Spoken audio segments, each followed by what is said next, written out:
자, 오늘은 단편입니다. 주제 설교가 되겠어요. 감사에 관한. 제목을 같이 한번 읽어볼까요? 시작. 새 포도주가 풍성할 때보다 더 감사. 새 포도주가 풍성할 때보다 더 감사라고 하는 제목으로 오늘 말씀 같이 함께 살펴보도록 하겠습니다. 혹시 여러분 손양원 목사님이라고 아십니까? 들어보셨나요? 손양원 목사님. 아마 우리 그리스도인이라면 누구나 들어보셨을 이름인데요. 일제 강점기를 지나면서 신앙을 지키셨던 우리 믿음의 선구자, 초대교회, 한국 초대교회 시절에서 아주 중요한 사역을 감당했던 그런 분이시죠. 6.25 사변 때에 전남 여수의 미평 가수원 골짜기에서 북한군에게 총살을 당하셨던, 순교의 의미죠. 순교하셨던 분이십니다. 정말 이렇게 유명한 분이시고 우리 신앙세계 속에서 고인이 되신 지도 벌써 70년이 넘었습니다. 혹시 페이지가 있나요? 그렇죠. 70년이 넘었지만 그러나 그럼에도 불구하고 여전히 우리 가운데 살아 숨쉬는 그런 그리스도인의 표상이 무엇인지를 보여주고 있는 분이 이 손양원 목사님이지 않을까라고 하는 생각을 좀 하게 돼요. 손양원 목사님의 별명이 하나 있어요. 별명이 뭔지 아세요? 뭐예요? 사랑의 원자탄이세요. 사랑의 원자탄. 이 이야기는 우리가 다음 주일에 좀 나누도록 그렇게 하겠습니다. 어저께 이제 이렇게 준비를 또 하면서 손양원 목사님에 대한 리서치를 쭉 해보면서 새롭게 알게 된 사실도 많이 있었는데 다음 주에 조금 더 풀어놓도록 해보고요. 손양원 목사님은 1902년에 경상남도 함안, 지금의 거제 윗지역 이에요. 함안에서 태어나셨어요. 부인인 정량순 여사와는 1924년에 결혼하셨거든요. 그러니까 몇 살에 결혼하신 거예요? 그렇죠. 22, 23 이때 결혼을 하셨고 첫째 아들인 손동인, 둘째 아들 손동신 이렇게 두 아들을 이제 슬하에 두셨고요. 그런데 이 두 아들이 1948년에 여순 반란 사건 때에 장남은 25세 그리고 차남은 18세의 나이에 이 두 아들이 순교를 당하게 됩니다. 죽음을 당하게 되죠. 많은 사람들은 이 두 아들의 순교에 대한 이야기에 대해서 많이 알고 계셔요. 거의 대표적인 예화가 두 아들을 죽인 사람을 양자로 들여서 그를 사랑했던 이 이야기인데 이 이야기는 우리 다음 주에 좀 얘기가 될 것 같고요. 오늘은 조금 덜 알려진 손양원 목사님께서 옥중에 계셨던 그때 아내 정량순 여사에게 편지를 쓴 내용을 잠깐 소개해 드리려고 합니다. 손양원 목사님은 1940년부터 45년 해방까지니까 해방까지더라고요. 40년부터 45년 8월 우리 15일 해방될 때까지 신사 참배를 거절한다는 이유로 거의 5년 동안을 옥살이를 합니다. 옥살이를 하셨는데 그 투옥 중에 이제 아내에게 편지를 쓴 내용이에요. 너무 감동이 되고 믿음의 도전이 되는 내용인 것 같아요. 그러니까 옥중서신인 거죠. 우리 식으로 표현한다면 그 편지의 전문을 오늘 여러분들과 좀 읽어드리고 싶습니다. 제가 좀 읽어볼게요. 천천히 눈으로 좀 따라와 보세요. 동인 어머니에게, 아까 첫 아들이라 그랬죠? 첫째 아들. 동인 어머니에게 병고 중에 얼마나 신음합니까? 이 같은 염천에, 염천, 이게 몹시 더운 날씨라 그래요?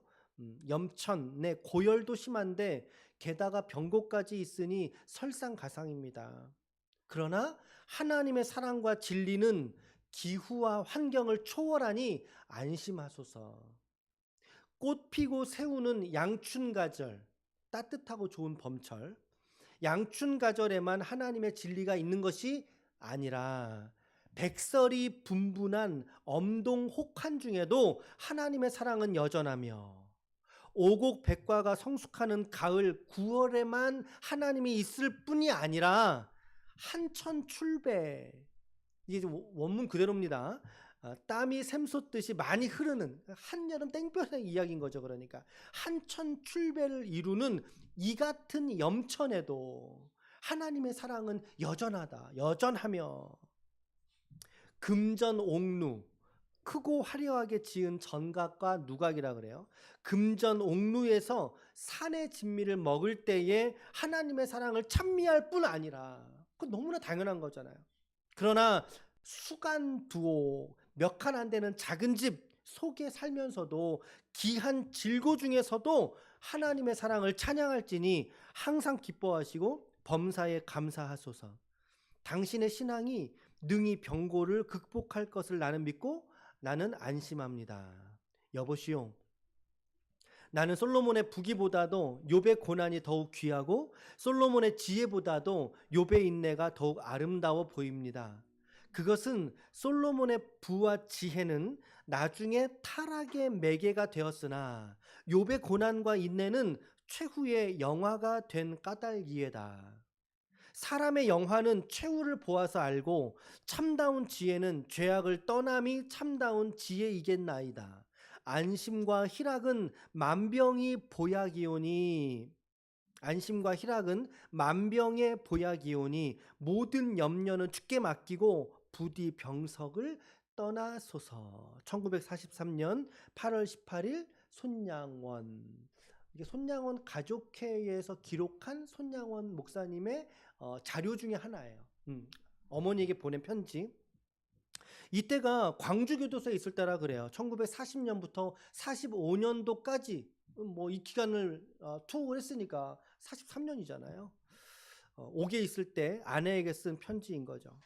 여러분들은 이 편지를 좀 보고 들으시면서 어떤 생각을 좀 하셨습니까? 손양원 목사님이 순교하신 지가 벌써 70년이 넘었습니다.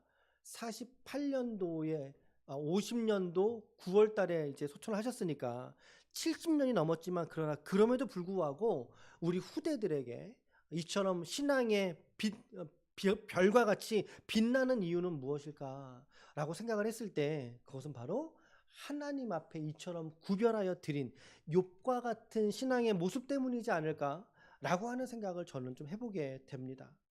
옥중에 계시던 목사님에게 사모님이 한참 면회를 오셨던 거예요. 자주 면회를 오셨는데 한참 동안을 못 오신 겁니다. 이 아내가 못 오시니까 못 오는 형편이 뭘까? 일이 있었으면 편지를 했을 텐데 편지조차 없이 못 오는 걸 보니까 필시 병이 난 거구나 라고 이제 판단을 하신 거죠. 그래서 사모님의 병고 소식을 듣게 됩니다. 그래서 오늘 편지는 그 병고 소식을 듣고 손 목사님이 아내분에게 보낸 편지의 내용인 거죠. 한여름 염천, 뭐 소금 시내 뭐 이런 거지 않겠어요? 염천? 땀이 비 오듯 쏟아지는 그 계절에 더군다나 사모님이 그처럼 고열까지 있으니까 엎친 데 덮친 격인 거죠. 얼마나 고생이 심했겠어요, 사모님께서. 그런데 오늘 손 목사님은 말씀하시죠. 하나님의 사랑은 기후와 환경을 초월하지 않는가. 그러니 안심하라. 하나님의 사랑이 당신에게 있으니 안심하라 라고 말하고 있다라는 거예요. 손 목사님은 이 사모님에게 좋은 살림에서도 하나님을 찬양한 건 너무 당연한 일이고, 게다가 핍절한 살림이라 할지라도 하나님을 찬양하는 것은 당연한 것이다 라고 이 믿음을 계속 권면하고 있어요, 사모님에게. 그러면서 하시는 말씀이 뭡니까? 항상 기뻐하라. 그리고 항상 감사하라. 지금 당신이 그렇게 말할 처지가 아닌데, 마치 바울이 옥중 서신을 보내면서 빌립보 서신이죠, 대표적으로 항상 기뻐하라 라고 하는 그 이야기. 오늘 바울의 고백이 동일하게 이 손 목사님의 편지를 통해서도 고백되어지지 않습니까? 항상 기뻐하십시오. 그리고 범사에 감사하십시오. 저는 이 마지막 문장이 좀 많이 와닿았는데, 안심과 희락, 마음의 평안이죠. 이것은 만병의 보약이라고 말했어요. 보약이오니 모든 염려는 다 주께 맡기고 부디 병석을 떠나시오. 그러니까 병에서 하나님이 낫게 하실 줄로 믿습니다 라고 하는 이런 권고진 거죠. 아내에게 이처럼 권하고 있는 손 목사님의 이 아내에 대한 사랑과 믿음과 신뢰, 그리고 하나님을 향한 경건한 그의 모습을 엿볼 수 있는 그런 편지였던 것 같습니다. 어떻게 여러분들 좀 들으셨나요? 우리 다음 주에는 손 목사님의 이 10가지 감사, 우리가 곧잘 예화를 두는 내용이긴 하는데 손 목사님의 10가지 감사에 대한 이야기를 좀 더 나눠보겠습니다. 자, 오늘 본문 우리가 펼쳐둔 이 사편은요, 우리가 모두 잘 아시는 본문입니다. 찬양 시편이라 불리기도 하고 신뢰 시편, 믿음 시편 뭐 다양하게 불릴 수 있는데 그 이유는 이 시편 안에 여러 가지의 시상들이 이렇게 기록이 되어져 있기 때문인 거죠. 기록자의 시편 기자의 감정선을 따라서 다양한 감정들이 이 안에 들어있기 때문에 그런 거예요. 1절을 좀 읽어볼까요? 1절. 자, 표제부터 읽습니다. 시작. 다윗의 시, 인도자를 따라 현악에 맞춘 노래. 내 의의 하나님이여, 내가 부를 때에 응답하소서. 곤란 중에 나를 너그럽게 하셨사오니 나의 기도를 들으소서. 자, 1절을 잘 보시면 어때요? 뉘앙스가 좀 어떠십니까? 지금 시인의 마음이 막 평안하고 막 기쁘고 즐겁고 그런 상태인가요? 그러진 않은 것 같아요. 그렇죠? 기쁘고 그런 상태가 아니에요. 어떤 이유에서인지는 모르나 시인은 지금 이 고난 중에 있고 고통 중에 있는 것처럼 분명히 보여주고 있어요. 현대어 성경을 좀 참고해 보면 현대어 성경에서는 이렇게 말합니다.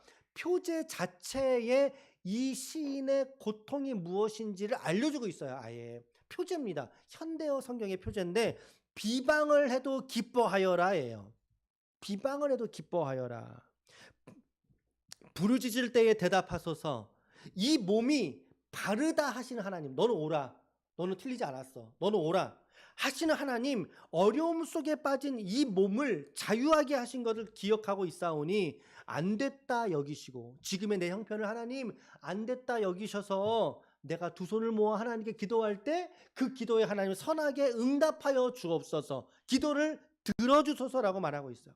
그러니까 이 시편은 지금 이 시인의 의로운 상황에서에도 불구하고 주변에 뭐가 있다는 거예요. 지금 주변에 뭐가 있습니까? 비방이 있다는 거예요. 그 사람에 관해서 비방하고 조롱하고 모함하는 그런 고통 속에 이 시인이 빠져 있는 상황이라는 것을 추측할 수 있습니다. 표지 자체에서 아예 비방해도 기뻐하여라라고 말하고 있기 때문에, 자, 그래서 시인은 부르짖게 되죠. 자신은 바라요.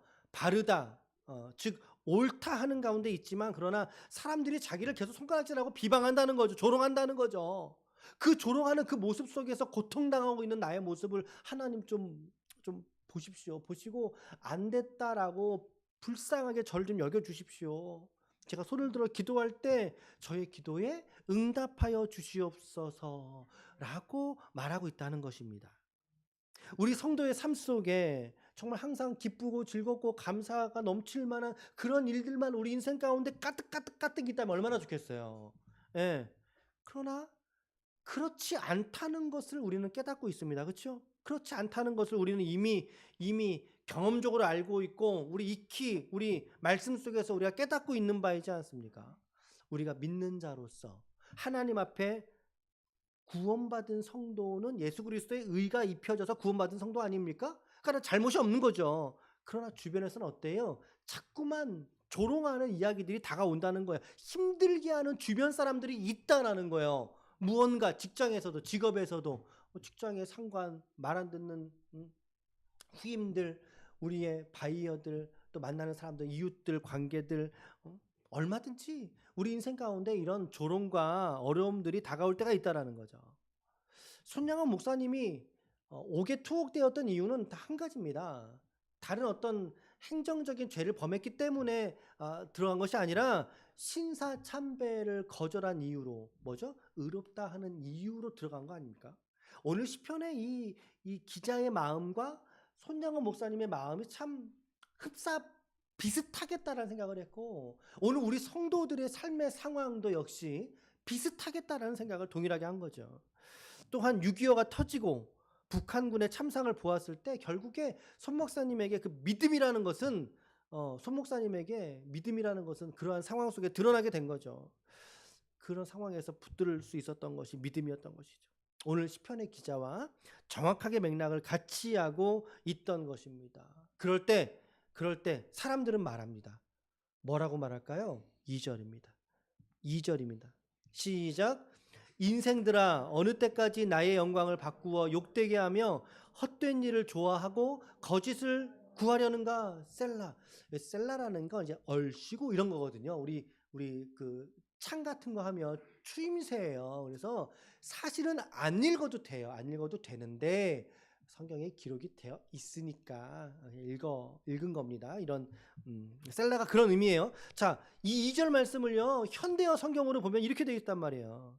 권력을 잡아 힘께나 쓴다는 자들아, 언제까지 내가 받드는 그분은 누구겠어요? 하나님이죠.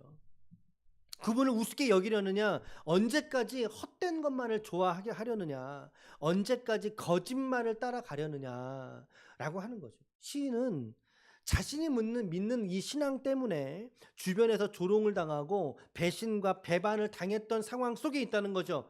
그래서 말하는 거죠. 야, 힘께나 쓴다는 너희들아, 언제까지 나의 하나님을 너희들 우습게 알을래? 언제까지 너희는 거짓을 쫓아가며 헛된 것을 구하며 너희들 살아가렸느냐라고 지금 이야기를 하고 있어요. 이 조롱에 맞서는 이 시인은 분명한 믿음을 가지고 말하고 있는데 그 분명한 믿음은 3절에서 드러납니다. 3절 시작. 여호와께서 자기를 위하여 경건한 자를 택하신 줄 너희가 알지어다. 내가 그를 부를 때에 여호와께서 들으리이다. 자기를 위하여 경건한 자를 택하셨다. 자기 자신의 삶을 말하는 거죠. 예수 안에서 의롭게 된 우리의 삶을 말하고 있는 거예요. 그러므로 시인은 내가 하나님을 부를 때 하나님께서 들으시는 줄로 나는 믿노라. 오늘 우리 성도의 아픔의 기도와 눈물의 기도와 탄원의 기도를 우리 하나님께서 들으시는 줄로 믿습니다. 아멘. 그 믿음을 갖고 나아가요.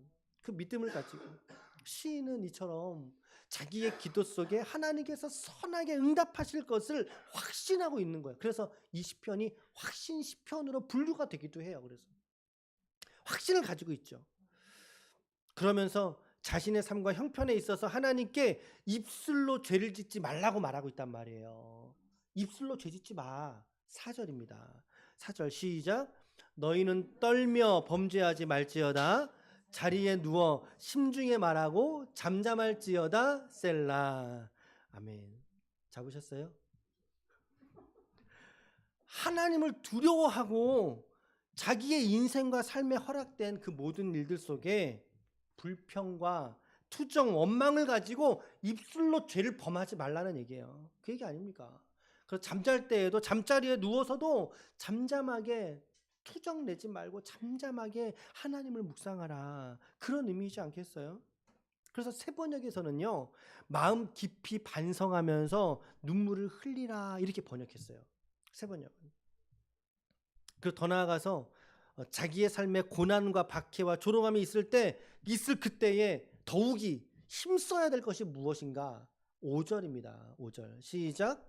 의의 제사를 드리고 여호와를 의지할지어다. 고난이 있대요. 사람들의 조롱이 있어요. 시인은 믿음이 있어요. 믿음으로 선포했어요. 그리고 밤중에 잘 때에도 불평하지 말래요. 그러면서 그 성도가 집중해야 될 것이 무엇인가? 뭐에 집중하라고요? 뭐에 집중하라고요? 의의 제사를 드리라는 거예요. 그리고 여호와를 의지하라는 거예요. 의의 제사를 드려라. 이 말씀이 어렵습니까? 예배에 집중하라는 것입니다. 예배에 집중하라는 것입니다. 그죠? 세번역에서는요, 4장 5절 이렇게 번역했어요. 올바른 제사를 드리고 주님을 의지하여라. 올바른 예배를 드려라. 우리의 삶이 삐딱해져 있을 때, 내가 당하는 고난 속에 내 삶이 조롱 속에 있을 때 하나님 앞에 삐딱해진 우리의 삶을 올바른 방향으로 세우는 것이 예배더라는 것이죠. 우리의 삶을 바로잡을 수 있는 것은 예배인 줄로 믿습니다.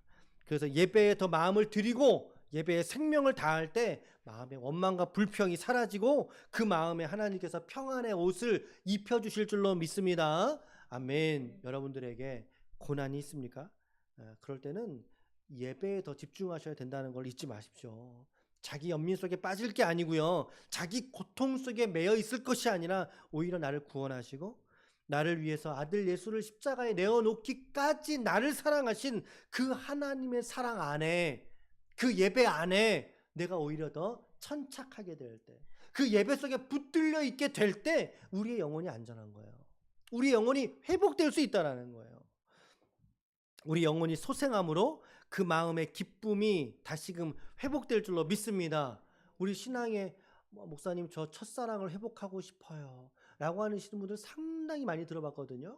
예, 근데 길을 알려드려도 그렇게 못하세요. 길이 뭔지 아세요? 더 예배에 집중하는 거예요. 더 말씀과 기도에 헌신하는 거예요. 시인은 그 기쁨을, 예배의 기쁨과 구원의 기쁨을 어떻게 묘사하고 있냐면 7절처럼 묘사하고 있어요. 7절. 자, 여러분들에게 참 많이 소개해드렸던 구절인데 시작. 주께서 내 마음에 두신 기쁨은 그들의 곡식과 새 포도주가 풍성할 때보다 더하니이다. 아멘. 아멘. 제가 이제 내년 상반기까지 설교 계획을 쭉 세워놨는데 이번 주, 다음 주가 이제 감사가 이슈입니다. 그래서 이 본문을 이제 미리 선정을 해놓고 계속 이 말씀을 계속 묵상을 했어요. 이번 주도 마찬가지고 계속 묵상을 하면서 하나님 이 말씀으로 어떻게 우리 성도들이 이 말씀을 받아야 됩니까? 오늘 사편을 하게 된 궁극적인 이유가 바로 이 구절 속에 있어요. 이 구절 속에 시편 기자는 말합니다. 하나님께서 내 마음에 두신 기쁨은 뭐예요? 그들의 곡식이에요. 그들의 곡식. 그들은 누굽니까? 이 시인을 조롱하는 자. 또 우리식으로 표현한다면 세상 사람이라고 표현합시다. 조금 이해하기 쉽게. 우리를 판단하고 우리를 판단하고 조롱하는 그들, 세상 사람들의 부요함보다 뭐가? 곡식과 포도주. 근데 새 포도주니까 올해 나온 거죠. 그렇죠? 얼마나 풍성한 소출이 그들에게 있었다는 얘기예요. 그런데 그들에게 그 곡식과 포도주가 많은 것보다 그들이 느끼는 그 기쁨보다 오히려 내 안에 주신 이 기쁨이 훨씬 더 크다라고 하는 이야기예요. 세상에 있다가 없어질 그 무엇으로도 비교할 수 없는 그 기쁨이 오늘 시인은 자기 안에 있다라고 하는 것을 고백하고 있습니다. 시편 기자는 그러므로 자기 마음에 하나님이 주신 기쁨이 있다라고 말하고 있죠. 이 기쁨은 세상에 있다가 없어질, 포도주 마시면 끝이거든요. 곡식 먹으면 끝이거든요. 있다가 없어질 것으로 채워진 그 기쁨보다, 그들의 기쁨보다 내 기쁨은 비교할 수 없는 기쁨, 더 본질의 기쁨이라는 것을 오늘 시인은 말하고 있는 거죠. 그러니까 이것을 누가 뺏어갈 수 있습니까, 여러분? 뺏어갈 수 있어요? 뺏어갈 수 없는 기쁨이요, 세상에 줄 수 없는 위로가 되는 줄로 믿습니다. 그래서 새 포도주가 풍성할 때보다 나는 더 기뻐. 더 크게 감사드려. 더 큰 감사를 이 포도주가 풍성할 때보다 오히려 하나님의 은혜의 때를 묵상하고 하나님이 내게 하신 일들을 기억해내며 그 은혜 앞에 감사로 나아가게 될 때 비로소 그 기쁨을 내 안에 충만하게 누리게 된다는 거예요. 아멘. 이 기쁨을, 그리고 그보다 더 큰 감사를 누리게 되더라는 것이죠. 오늘 여러분 신앙의 비밀이 여기에 담겨져 있다고 저는 생각합니다. 새 포도주가 말하는 것은 무엇일까요? 우리의 삶의 주변들을 말하죠. 우리의 삶의 상황과 여건들을 말하는 거죠. 농번기가 지나가고 추수 때가 오면 농부들의, 추수하는 농부의 마음은 얼마나 기쁨으로 가득하지 않겠습니까? 그런데 하나님이 주신 기쁨, 구원의 기쁨, 하나님의 은혜의 기쁨은 그런 삶의 상황에 주는 기쁨보다 본질적으로 차이가 난다. 세상에 주는 기쁨 분명히 있어요. 있죠.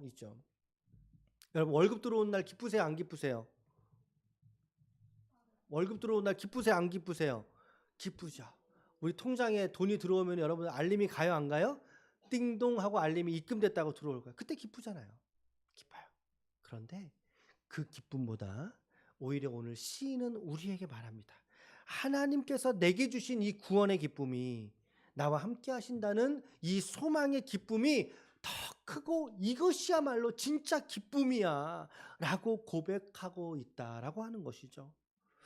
오늘 우리의 믿음은 이처럼 주 안에서의 기쁨과 구원의 감사로서 표현으로 드러난다는 것을 잊지 마시길 바랍니다.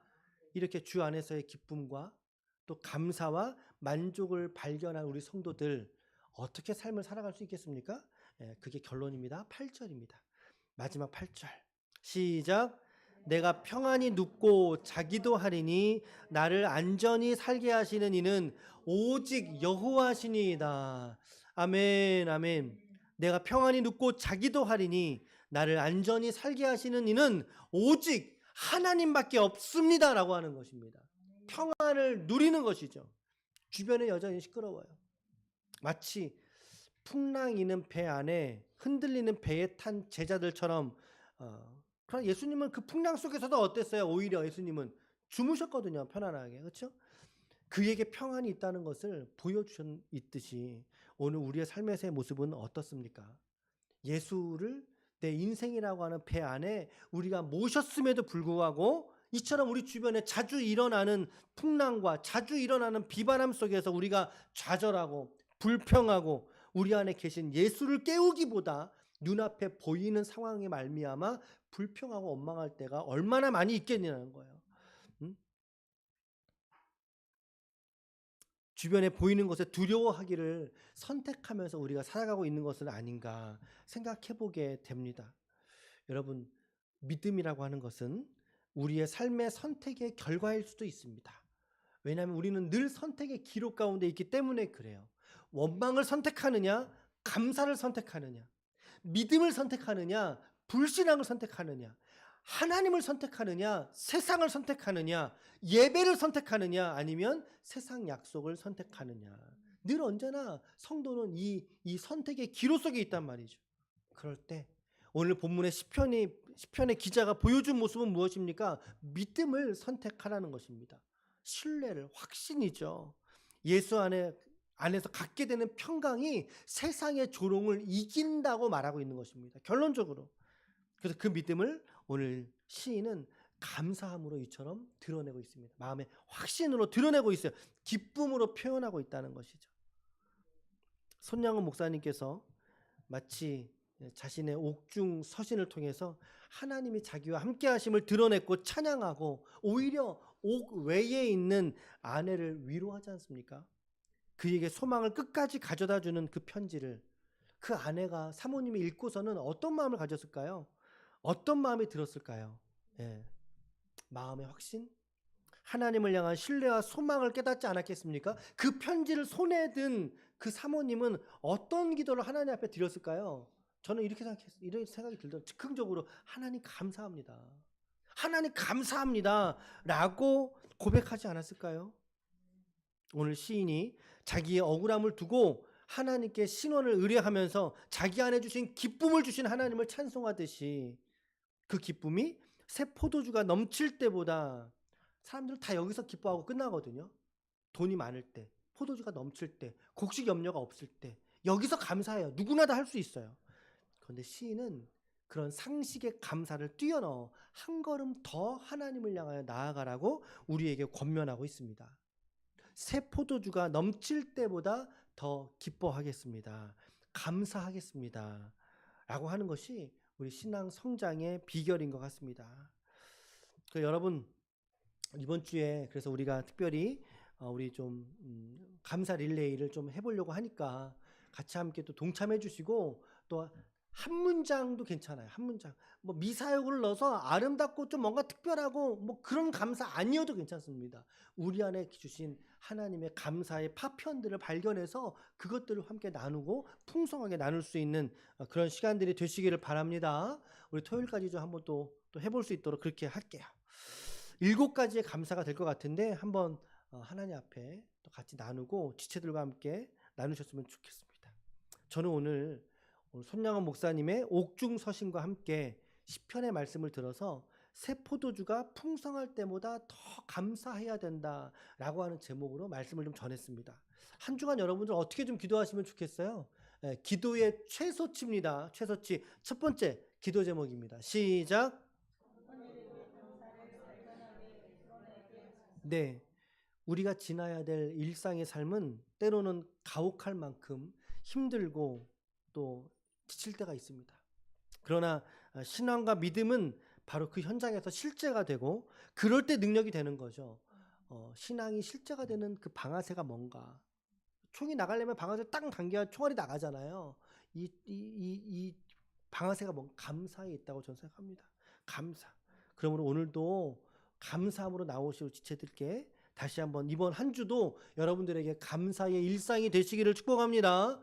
아멘. 이걸 위해서 기도하십시오. 감사를 잃지 않도록. 두 번째는요. 시작. 세상 속에서 이 감사로 구별된 사람이 되게 하소서. 우리를 세상 사람과 구별시키는 지점은 감사에 있습니다. 그렇죠? 감사함으로 세상과 구별된 성도가 되시길 바랍니다. 같은 상황에서도 어떤 사람은 넘어지고 쓰러지고 자빠지지만 그러나 어떤 사람은 다시 일어날 힘을 그 가운데 공급받습니다. 그 지점이 뭘까요? 역시 감사에 있다는 것입니다. 아멘. 마지막 기도, 세 번째 기도입니다. 시작. 기쁨을 넘치게 하시고 일상에서 누리게 하소서입니다. 오늘 시인이 노래했던 새 포도주, 그들의 새 포도주보다 나는 더 기쁘다라고 말했던 하나님의 구원을 경험했기 때문인 거죠. 그 여인이, 아니 이 시인이. 우리의 기쁨과 감사의 기준은 늘 언제나 우리 손에 쥐어진 것에 있지 않습니다. 그죠? 우리의 감사의 기준은 하나님의 구원하심에 있다는 것을 다시 한번 깨달을 수 있기를 바랍니다. 그 구원의 은혜를 노래하는, 감사하는 이번 한 주가 되시기를 주님의 이름으로 축원합니다.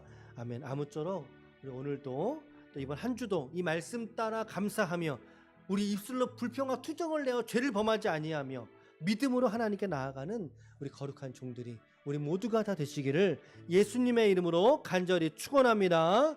아멘. 축원합니다. 우리 이 시간 같이 함께 기도해서 우리 통성으로 이번 한 주